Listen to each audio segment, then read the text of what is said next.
Hello and good morning. It is Ray Eason, or aka Ray Ea, with the Ancient Tree of Life channel. So today is the second day of Pisces, and as I look at the clock, it's actually 2/20/20, and it's 8:17 in the morning. So I wanted to do a second video on Pisces because last night I did my tarot card reading for the astrological month, right? And if you have not watched any of my videos, go ahead and click on the profile link below. Check out my YouTube channel for more videos that kind of go over some of this stuff, and subscribe to get new notifications. Just click on the link below and go to the website. So this is the second day of Pisces, and I wanted to do my tarot card for the month meditation and tarot reading. And I don't use all 78 cards in the tarot deck. I was taught a while ago you use the major arcana cards, the 22 major arcana cards instead of all 78, including the 56 minor, and you take out the minor and you just use the major. And I didn't really understand why, because they didn't really explain it why in one of the books that I read years ago.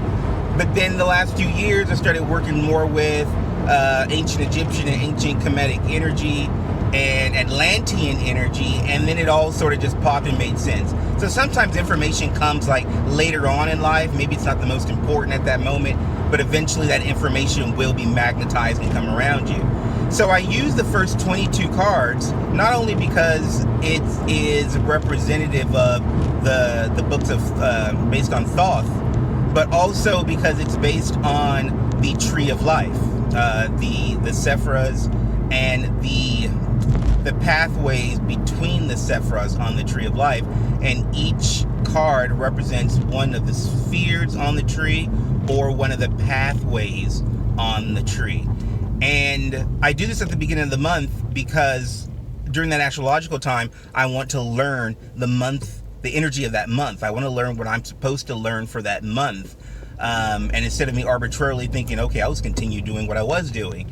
As I said before, all things live and die, and at the end of the year, some things came to an end and died, and in the beginning of the year, they actually started up, which would have been a death of the things that I was working on before. So a lot of times you can't continue to do what you have been doing. You must look at life from a different perspective. You must see a different perspective. Sometimes you have to time slice in your life. You have to do this and then go on and do this other thing, and then come back to this other thing you're doing, the first thing, because it allows time to lapse for things to grow and develop. And I really think this is why we have the moon phases where they stay in a particular sign for 3 days, and why we've heard these tales about gods or goddesses dying and coming back after 3 days, because that 24 hours in the day times 3 days is 72. 72, yeah. That 72 hours of those 3 days allows for the universe, for the machine of life, to process and create things based on what you've done and the things and people and the environment around you, right? And so I want to get back to Pisces and what Pisces means. Pisces is a very emotional energy, very sensitive. And as I went to do my meditation last night, I could feel the sensitivity, but more so the vulnerability of the particular time frame I was in and the moment I was in. And I've heard some people mentioning the Mercury retrograde, and maybe that has a bit to do with it. I have felt a sensation in my third eye, in that portion of the head. And if you felt that, maybe you didn't understand what it was, but that could have been conducive with the Mercury retrograde. Mercury is the mind, so it would kind of it would work with things that you're thinking. It would the way that you're thinking, your thoughts, your interaction with your thoughts would be influenced by this Mercury retrograde. But not all things are negative, you guys. Sometimes you have to look at a situation and ask yourself, like when I was in this meditation last night and I felt vulnerable, I had to ask myself, well, maybe the vulnerability is the door. Maybe this is the door I need to go through. Instead of coming into this meditation with my usual perspective of, okay, I'm ready for this. Let's do this. This is the day that I can do this, because it's like a Wednesday, right?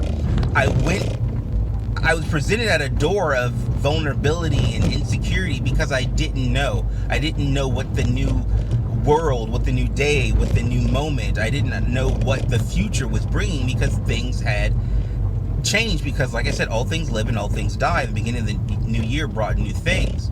So there was a bit of vulnerability there. But a part of me in that meditation said, use the vulnerability, acknowledge the vulnerability, and go into the meditation with the vulnerability. And when I say this, I don't mean from a negative perspective.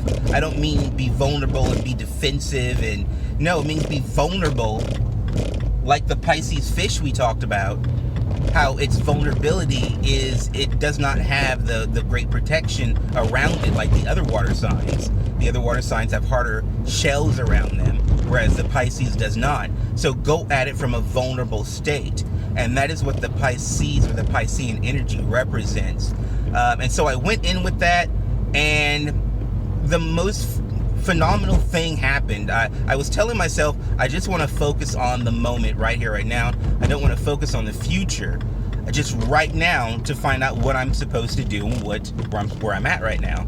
And if you look and read my previous video, I mentioned how Aries is after the Pisces time frame. We have Pisces, and then we have Aries, and Aries are the Pisces are the seeds for Aries rise, right? And if you actually look at the word Aries, in some ways it's actually written where it represents arise, A-R-I-S-E. Even though it's A-R-I-E-S. But some people have akin it to a flower growing, or a fountain spouting water, or just that bursting forward of energy, right? And that's what the Aries energy is. And that's the card that I got. I got the Emperor card. And in that moment, I thought it was ironic that I had received a card which is basically about building. It's about foundation. It's about planning, because that's what the Emperor is. It's about construction, formation, solidarity. It's about the building of things, right? And I'm like, well, that's not right here, right now. And it made me think this Pisces energy is tapped directly into this Aries energy.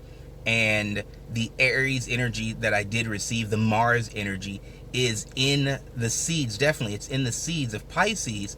And while we're in this Piscean time frame, while I'm in this Piscean time frame, I need to find out emotionally what I need to do, what I want to do.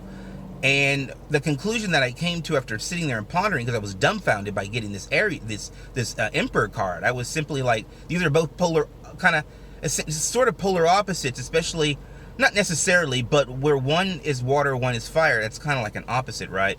Where one is more passive, Pisces, but it's more active emotionally, but it's more passive in nature. Fire is way more active. And so there was just these polar opposites there. And we've talked about polar opposites before, right? If not, go back and read my other videos about that. But when we're talking about these two polar opposites, it made me realize these two are linked together. I made a unconscious distinguish or definition of Aries and Pisces in my last video. So it made me think maybe I need to work on how that that Aries energy, Mars energy, actually sprouts from the Pisces emotional energy. And that's when I came to the conclusion that I need to perform more of a service for you guys, and for just other aspects of my life where I'm sort of dedicating myself to it and helping and putting my physical energy into that.